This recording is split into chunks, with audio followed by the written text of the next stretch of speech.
اعوذ باللہ من الشیطان الرجیم بسم اللہ الرحمن الرحیم۔ اردو کوائٹس کے محترم سامعین، السلام علیکم ورحمۃ اللہ وبرکاتہ۔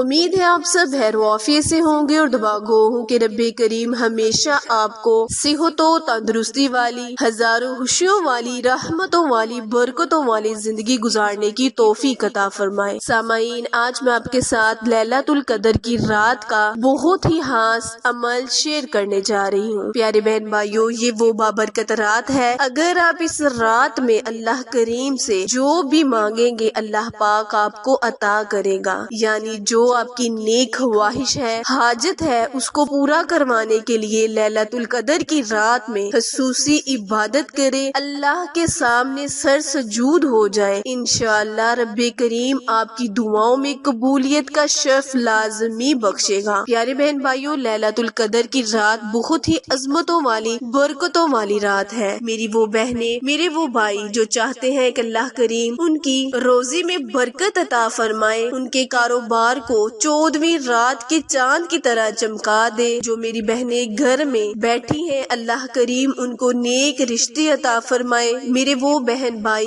سننے والے جو چاہتے ہیں کہ اللہ پاک ان کو امتحانوں میں کامیابی کامرانی دلائے، تو وہ آج کی رات اللہ کریم سے دل کھول کر دعائیں مانگے، انشاءاللہ اللہ پاک آپ کی ہر دعا کو ضرور سنے گا۔ پیارے بہن بھائیوں، یہ وہ رات ہے کہ چمکدار اور صاف ہوتی ہے، نہ زیادہ گرم نہ زیادہ ٹھنڈی ہوتی ہے، بلکہ بینی بینی اور متعدل ہوتی ہے۔ پیارے بہن بھائیوں، آسمانوں کی طرف نگاہ اٹھا کر دیکھنے سے آنکھوں میں نور اور دل میں سرور کی کیفیت پیدا ہوتی ہے۔ شب قدر کے بعد والی صبح کو سورج میں تیزی نہیں ہوتی۔ پیارے بہن بھائیوں، اس رات میں عبادت کی بڑی لذت محسوس ہوتی ہے اور عبادت میں سرور پیدا ہوتا ہے۔ بعض لوگوں نے دیکھا ہے کہ ہر چیز سجدہ کرتی ہے، یہاں تک کہ درخت بھی سجدہ کرتے ہیں، اور اس رات پانی میٹھا ہو جاتا ہے۔